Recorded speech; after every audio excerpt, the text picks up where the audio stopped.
Coulter, of course, a best-selling author, great columnist. Have you got her new book? Resistance is Futile. It's a huge bestseller. I think it's her best book yet. You can get it right now, Amazon or AnnCoulter.com. Ann Coulter, how you doing? This election is the living proof of my book, Resistance is Futile. We've had 2 years of nonstop hysteria. You're going to see the punchback. Oh, you just led us to the polls just one more time. Give us another chance. I've never seen MSNBC and CNN in such active campaign modes. They were on air, 24 hours a day for the past week. It was like they were covering 9/11. Which they consider the election of Donald Trump. And meanwhile, what did they pick up? I couldn't give my full predictions except off camera to my friends because it might have been seen as discouraging. But one was I figured we'd lose 30 to 40 seats as it got closer, more like 40, maybe even 50, because there were 50 Senate retirements. Not Senate, 42 Senate, 50 congressional retirements, 42 retirements from the House, and incumbents win about 99% of the time. So that hurt Republican first midterm election. Clinton lost 54 seats, 8 Senate seats. Obama lost 63 seats and 6 House seats and 6 Senate seats. We didn't lose the Senate, which was the only thing I cared about. Please, please, please don't let us lose the Senate. I did not think we were going to pick up seats. And apparently we did, with only, I don't know if they know how many seats we lost, but it's 40 or less, I gather. Hey, the two candidates, MSNBC, CNN, the two they promoted the most, Beto O'Rourke and Stacey Abrams, lost. Yes. That was the funnest part of the evening was when Rick Scott and DeSantis won in Florida. Did not think that was going to happen because Andrew Gillum was a close third behind Stacey Abrams. He was the African American man running for governor, and he is smooth. Obama was down here. He was like Florida's Obama. And I really thought Florida was gone, and that was one of the first results of the evening. And then, of course, the fact that we were holding Tennessee and the folk heroes being pushed by MSNBC and CNN, Beto, that actually ended perfectly, just the way I wanted it.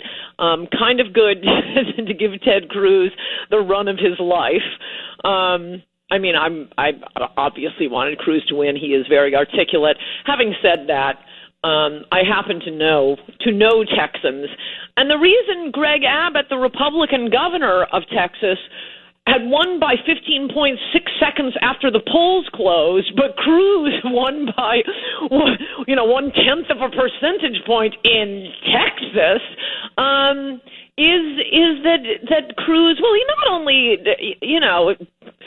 people talk about, the funny little moniker names Trump came up with for his opponents. Yeah. No, Cruz did tell lies about Trump. He did. He said Trump's healthcare plan was no different from Bernie Sanders, that it was socialist healthcare, just on the basis of the fact that Trump had said, don't worry, we're not going to let anyone die. Everyone will have coverage. And then goes straight to the convention on the convention floor. Turned against Trump. At least have the dignity to be like Marco Rubio and don't speak at all. I was out at the convention. I didn't actually attend it, but I did media and had dinner with my friends to celebrate. And the night of Cruz's suicide on stage, the host of the house where we were staying came out to a bunch of us sitting around a fire pit and said, you got to look on your smartphones. Ted Cruz just committed suicide on stage. I'd been hanging around a bunch of Colorado and Texas delegates the day before, and they were Cruz delegates. So, they were going to vote for Trump, but they said, no, I'm still, Cruz was better. I'm really sorry Cruz didn't get it. I ran into them the next day. Every one of them said, I'm furious with Ted Cruz. I will never vote for him again. So that was the problem, that he had turned against the party's nominee, and regular Republicans thought, screw you. Now, I don't think that was a good thing for those Texans to do, because you never know. They could have slipped, and Beto O'Rourke could have gotten in. But it all worked out in the end, so I have to support them. Hey, there's a thing going on in Florida that just kind of went under the radar. There was this stupid ballot thing. Thank you! about felons can now vote in Florida. That's 1.5 million new Democratic votes. How is any Republican can ever win again in Florida? How does anyone vote for that? I know. And I looked, that was the one proposition I was really obsessed with in the entire country. And I was figuring, oh, well, look, all of the felons or friends of felons or aspiring felons, they're totally going to vote yes on that. But most Floridians aren't even going to look at it. Oh, no, Mark. They looked at it. I looked at the turnout on that, or the number of votes on that specific question. Oh, no, just about 90% of voters did vote on that proposition. Why? Voted yes, by like 2-1 voted yes.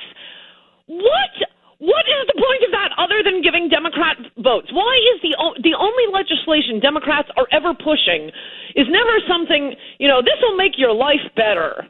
This is this is going to clean up the dog park. It's never something that makes everyone's life better. It's something that gives Democrats 2 million more voters. So felons can now vote. That's 1.5 million Democratic votes added. But I've asked a lot of pollsters and experts. They say the good news is felons aren't big on turnout usually. So. Well, that's the thing. I mean, this isn't something felons even want. It would be one thing if ex-felons, having served their time, and there is some logic to this. You've been convicted of a felony. Maybe we don't want you as part of our representative democracy. It's perfectly logical to have this. But yeah, it's not like the ex-felons themselves. This isn't the right they're clamoring for. The right they are clamoring for is the right to own a gun. And I don't think to commit more felonies, but probably a lot of criminals live in poor neighborhoods. And if you live in a poor neighborhood, what you need is a gun to defend yourself. So yeah, what they want is the right to be armed. What the Democrats have given them is, you have the right to vote. Yes. One of our favorite states, Connecticut. It looked like the Republican who was going to get rid of these ridiculous taxes had won, but in typical Connecticut form, many ballots went missing for 18 hours and had to be hand counted. You know what that means. So looks like. So is that one still out? That one stunned me. Well, Stefanowski has lost. He's conceded. Oh, it's over? Wow. Well, I'm kind of relieved because a month ago I was meeting with some very nice Texas bankers, and one of them had told me he was considering contributing to the Stefanowski, I think his name is, the Republican in Connecticut, and of course I'm from Connecticut, and I said, Stefanowski's a great guy, but I'm from Connecticut, trust me, don't waste your money. They're never voting for a Republican. And I emailed him last night saying, oh my gosh, I'm sorry, I had no idea. Well, but as everybody told me in Connecticut, he can't win by 3 or 4 points. You got to win by 10 to overcome the shenanigans of Connecticut. And on the bright side, look, both of them I think went to Harvard Business School. I don't think anyone who's successfully completed third grade math is going to look at the Connecticut budget and keep going what Malloy's been doing. So I don't know. This Democrat Lamont wants to do that. But hey, and how did Menendez get reelected? The Northeast is lost. Well, demographics is destiny. To keep that in mind, if Trump doesn't fulfill his promises on immigration, and we just, illegal immigration moratorium, deport illegals, build a wall, every state is going to become California, New Jersey, Connecticut, Illinois. Every state, Florida's on the cusp. Texas is on the cusp. Americans, wake up. You don't want the Democrats in charge of anything. And we won't even be able to escape once the entire country is Illinois, New York, New Jersey, California. And what about the caravan? Will Democrats say, hey, turn around, we don't need you now?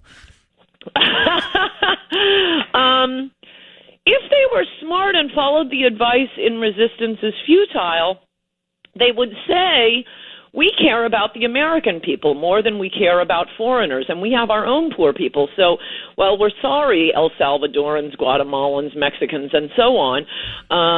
You're going to have to go to a different country for, quote, asylum. Yeah. I'm rolling my eyes as I'm saying that. And we're just going to take care of the American people because we have a working class. We really need to get their wages up. And I think we as Democrats have really spent quite enough effort making sure Wall Street bankers are comfortable.